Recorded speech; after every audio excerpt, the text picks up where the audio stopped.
Let's first talk about St. Pete. What did you think about what we saw?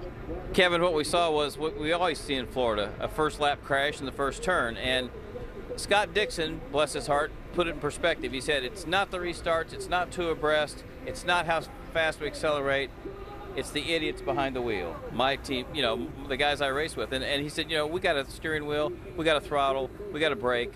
Use our heads. It's the first race of 18 races this year. So I think the most important thing to remember is there's all this knee-jerk reaction. Oh, we got to get rid of double file restarts. It's always been double file starts in IndyCar racing. Nothing's new about that.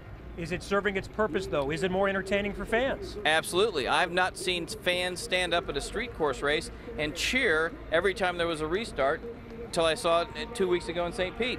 It just doesn't happen because it's usually follow the leader.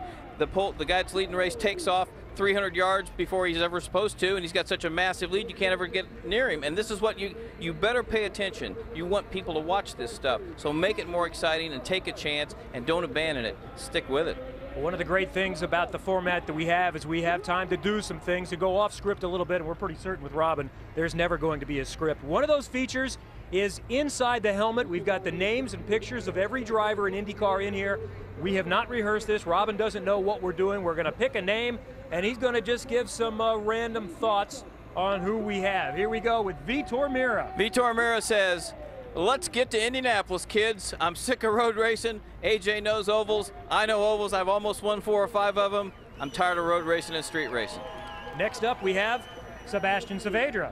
Sebastian Saavedra, very impressive guy last year. He's driving for one of the small buck teams in the series. He needs to finish a race, get to the end, get a little experience, and have some fun.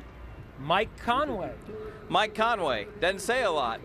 Nobody really knew if he was much of a race driver until he jumped in with Andretti this year. He was one of the fastest guys at St. Pete. He got caught up in the first lap crash. He struggled here this weekend, but he might end up being the #1 guy at that team before the season's over. All right, thank you. We'll hear more from Robin coming up during the race. For more on what people are saying about this season so far, let's get down to the IndyCar IZOD Performance Center with Lindy Thaxton. If you are on Twitter, you know that drivers go back and forth and talk about a lot of things. And after St. Pete, that was no different. We want to show you some of what a few of them said. We want to start with Simona. You remember her and Tony were battling there at the end for 3rd place. Simona said, LOL, thanks, you too. It was a lot of fun, because TK had sent her a message that said, great job, girl. Next time, take it easy on the old guy here. And then Ryan Briscoe says, wow, watching replays of the first corner accident yesterday, don't know what the guys behind me were thinking. Really frustrating. Ryan Briscoe's teammate Will Power trying this year to win that title that he could not capture last year. Coming up, you will hear Will talk about that frustrating end to his season.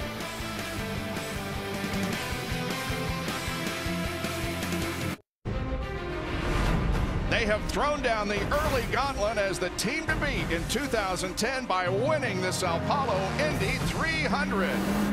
Will Power, he will open the 2010 season with back-to-back victories as the Twin Checkers wave. Nice job, Mr. Power, nice job. It looks like the win goes to Power. With his 4th win of the season, the Twin Checkers will wave. Will Power is the winner on the streets of Toronto. The win goes to Will Power as he's back in victory lane. Good job, Will. Good job, boys. And what a season Will Power had in 2010, winning the Mario Andretti Trophy as the series' top road and street racer. In fact, in 2 seasons with Team Penske, Power has 6 wins and has started on the front row 13 times. Will Power finished second to Dario Franchitti last year by only 5 championship points, but for all his success in 2010, Power will also be remembered for squandering a 59-point lead over the final 4 races and recording his only DNF in the last race of the season. The target is back on his Ganassi rivals, Dario Franchitti and Scott Dixon, with a championship even more so in Will Power's sights. 2010 was a season where I was somewhat learning on the ovals and, you know, obviously very strong on the road courses. He will open the 2010 season with back-to-back victories, the Aussie Will Power. A really good season. I can't remember, you know, the last time we won that many races with one guy, and, you know, so I don't think you can be disappointed by any means. The thing that you remember, though, is you remember who won the Indianapolis 500, and you remember who won the championship. Those are the things that you remember. Power falls even further behind. It's a problem for our championship leader. He slapped the wall. It is damaged. The right rear does definitely have damage. Will Power is going to lose the championship here tonight. I moved from India to Charlotte this year. You know, I'm happy with my situation. This is where I come every morning, 8:30, meet with the Penske trainer. You know, we used to do an hour-and-a-half workout, and then I'll go down, maybe spend some time with my engineer, or go home. He comes in here daily, works out daily with the same group that trains our pit crew, that trains our NASCAR crews, as well as our Indycar crews, and he's a connected piece to the team. I think just living down here near the team, and with the weather, it's just a better environment to train in. This year there should be a calmness about him that maybe didn't exist last year. We all gel better, we all know each other better, and it's just seemed to flow a little bit easier this year. They have all the resources, they have, you know, all the people, won a number of championships, so it's expected. We can't afford to leave anything on the table at these races where, he's proved he can dominate. To beat the Ganassi guys is going to be as tough as it was in 2010. I think the competition will catch up to us. If we can have the statistics that we had in 2010, I promise you the results will be different. We just need to execute. Before he thought he could do it, now he knows he can do it. Coming into Barber, he knows that he can be competitive at those tracks. He doesn't just hope or think, he knows. I would be satisfied if I won the championship, no question. I wouldn't be satisfied with second again, no way.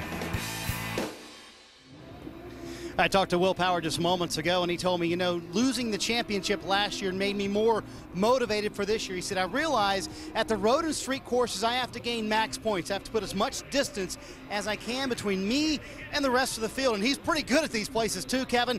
This is his 5th straight pole at a road course, and in that span, he has yet to finish worse than second. I would say Will Power is going to be a factor today. Certainly, and with his pole run yesterday, Marty, Power trails Franchitti by 10 points. And it may be a little early to focus on points, but consider this. 9 different teams are represented in the top 10. Only KV Lotus has 2 drivers among the top 10.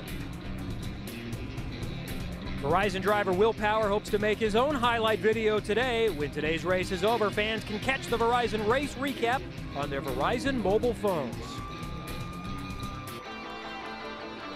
Coming off her 12th place finish in St. Pete, Danica Patrick hopes to move up through the field today. She'll start 22nd. This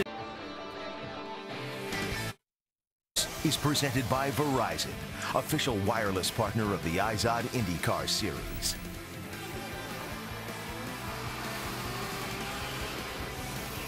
Moments ago, there's our champion from last year, Dario Franchitti, part of the show here for the IZOD IndyCar Series, greeting fans at Barber Motorsports Park. And we are nearly ready to go racing from the IZOD IndyCar Series. Thank you so much for joining us today on IndyCar Central, presented by Versus. Now let's go upstairs with the 3 gentlemen that'll call our race today: Wally Dallenbach Jr., Jan Pikus, and Bob Jenkins. All right, thanks, Kevin. Yeah, Jan joins me for the 3rd year, and our new voice and face in the booth is Wally Dallenbach Jr., who has driven all kinds of race cars, including Indy cars, and we're certainly glad to have him with us. This is the 2nd race of the year, the first for Versus. But boy, many of the drivers that we consider championship contenders, I guess they consider this also their first race, Wally. Yeah, absolutely. If you look back what happened at St. Pete, we had a lot of contenders knocked out in a first lap, first turn crash. You've got guys like Elio Castroneves, so Marco gets on his head. Danica got a piece of it. Dixon, Briscoe. This was an awful start of the season. You got another replay coming up here. This is on board of Ryan Briscoe. So, actually, yes, you're right, Bob. These guys are coming in this week. This is a clean sheet of paper. They got to get some results. Good thing about this, Castroneves, Dixon, and Briscoe, they're all starting in good spots. And I guarantee you, when they go down in turn 1 and take the green flag today, they're going to be a little bit more careful than they were last week. And Wally, I think that you could certainly say, as we've been talking to drivers this weekend leading up to this race, there's been a theme, and that is tough to pass, track position. So when you look at a guy like Will Power, who again has been dominant, you say, well, he's just going to be off to the races. Well, he did that last year, but he says, in his words, they made an emotional decision to pit. They did under yellow at the wrong time, blew the race for them. They won't make that mistake.